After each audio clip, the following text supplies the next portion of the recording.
중국 과학기술을 이끌어갈 인재들이 코로나19 봉쇄에 몸서리치며 탈중국 계획을 세우고 있습니다. 이민을 생각하는 이들 중에는 중국의 자랑 화웨이 소속 엔지니어까지도 있다는데요. 중국 핵심 두뇌 이민이 현실화된다면 20년 안에 과학기술 초강국이 되겠다는 시진핑 중국 국가주석의 계획에는 차질이 생길 것 같습니다. 이미 엄격한 제로 코로나 정책으로 경제 직격탄을 맞은 중국으로선 당혹스러움을 감출 수 없을 것 같은데요. 18일 홍콩 사우스차이나 모닝포스트는 최근 중국 이민 컨설턴트 업체로 이민을 문의하는 사례가 늘어나고 있다고 보도했습니다. 전문가들은 상하이에서 오미크론 변이가 확산한 지난 3월 말 이후 이민 문의가 눈에 띄게 급증했다고 전했습니다. SCMP는 또 한 달간 중국 최대 포털 사이트 바이두에서 이민이라는 키워드 검색량이 무려 400배 증가했다고 보도했는데요. 중국판 카카오톡 위챗에서도 비슷한 현상이 나타났습니다. 이민을 생각하는 이들 중심에는 엔지니어들이 있습니다.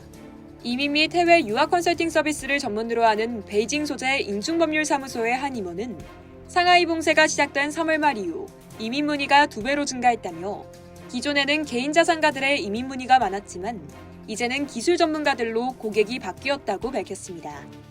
그는 이어 코로나19 사태 이후 미래에 대한 불안감 때문에 전문 인재들의 희망이 위축됐다며 고객 중 상당수가 화웨이 같은 대형 IT 기업의 엔지니어나 기술회사 기업가, 제약업계 임원들이라고 말했습니다.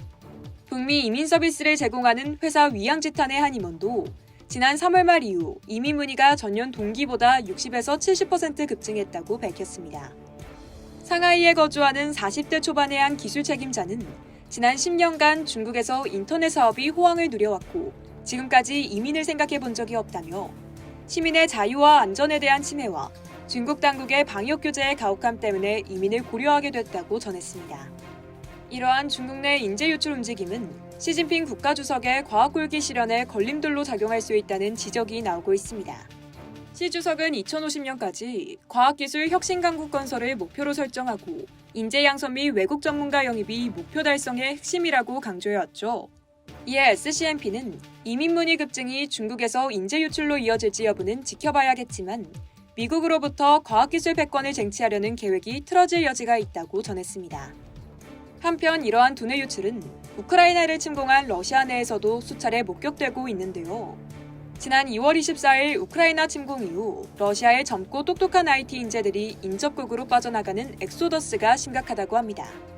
권위주의적 통치에 거부감을 느끼던 터에 서방 세계의 강력한 제재로 투자까지 막힌 탓에 러시아 내 IT 전문가나 전문직 종사자가 해외로 빠져나가는 것인데요. 이에 대해 콘스탄틴 소닌 미국 시카고 대학 경제학과 교수는 할 수만 있으면 국외로 떠나려 했던 1990년대와 흡사한 상황이라며 엑소더스로 인해 러시아의 테크 산업은 10년에서 15년가량 후퇴할 것이라고 전망했습니다. 친구는 닮는다는 말의 증명이라도 하듯 비슷한 상황에 처해 있는 중국과 러시아. 두뇌 유출을 막기 위한 양국의 고민이 깊을 것 같습니다. 이상 열도TV였습니다.